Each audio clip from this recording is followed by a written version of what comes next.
Good morning, good afternoon, good evening, depending on where you are in the world, and welcome to episode 9 of Tuesdays with Gurus. This week I'm actually going to be on my own because Rob is actually away. He's actually been travelling quite a lot. He's doing his book launches at the moment. In fact, I'll give him a quick plug while he's not here. If you haven't yet read his book, this is his book, Ignite the Spark, Explode Your Results. Okay, it's a fantastic book. It's available in MPH and other stores in Asia. If you are from the UK or the US and you're watching this, then it will be online within the next couple of weeks. Okay, so definitely advise that you get that book. It's a fantastic book. So it's going to be quite a brief session this week. Not used to talking on my own, so you'll have to bear with me. Okay, and I just want to talk about one thing because a lot of people ask me, my company is We Save Money. Okay, so a lot of people actually ask me, you know, how do I save money? I actually had a friend of mine the other day, I was out to dinner, and she actually said to me, okay, then how can I save some money? So I said to her, it's quite simple. You pay me your salary every month. I'll allocate you some funds and I'll save the rest for you. Now, obviously that isn't really what she meant and that's not the answer. Now, there are books around, Millionaire Mind, etc. by Harv Eker, where they talk about allocating certain money for certain things. So you always give yourself a certain amount to spend on yourself and the rest you actually put towards things. They're very good and it's a very good idea. But I think really, whether it's personal or in business, what I find is it really comes down to you have to have a reason to save. Okay, so again, it comes back to the mindset, which we talk about quite a lot. If you don't have a reason or something that you're saving towards, then, or you're not desperate, then you won't save. For example, my friend, I said to her, I might be making presumptions, however, I believe you're not really you know, if you lose your job, for example, you're not going to be any problems, your parents will look after you. To which she said, yes, that's correct. So I said, so you don't have a reason to save through fear or because she's worried about that, because she knows she's going to be okay. What it came from is her dad has actually asked her to start saving and start thinking about the future. So it's not really her reason.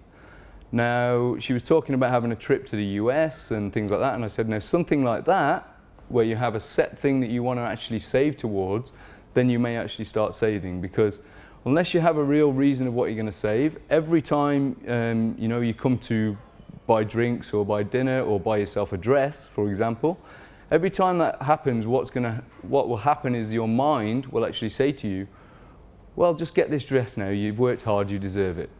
And you won't actually save that money because you haven't got a real desire as to why you should save that money.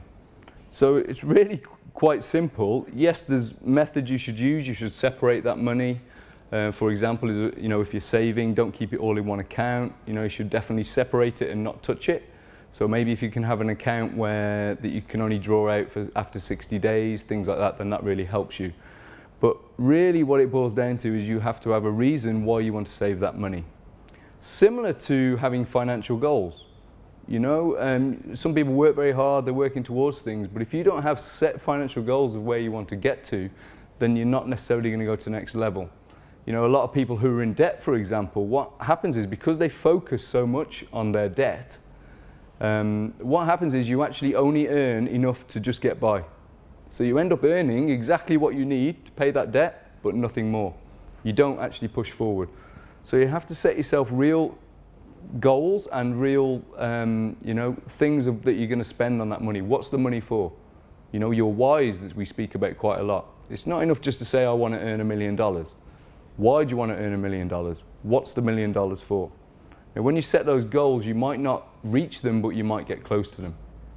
Okay, so it's the same when you're saving money. Now, if we flip it and talk about businesses, which is what we're focused on in this program, it's really the same scenario. On our boot camps, most of the people on the boot camps actually come up with ways to save money in their business. I don't tell them those ways. What we do is we actually guide their mindset and actually give them examples of things they should look at, yes. But really, once they focus on it, they can actually find ways to save money in their business. So again, it comes back to this point of you should spend 20% of your time in your business saving money.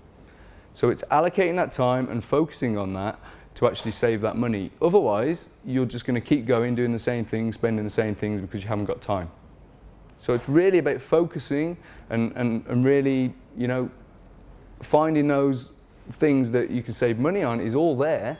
You've just got to really focus on it and actually apply the time to actually, take action against it. So yes, there's many ways you can save money in your business, many ways you can save money personally, but really what I want to talk about is, the biggest thing is actually allocating the time to it, focusing on it, and having a real reason why you should do it. Okay, so it's really quite simple, and again, everything starts in the mind. Okay, so I'm going to keep it quite brief this week, as it's only me speaking. Rob will be back on the show next week, and we'll come up with something else. Hope you've enjoyed listening to that, and I hope you can all start saving some money. Okay, so we'll see you next week. Goodbye.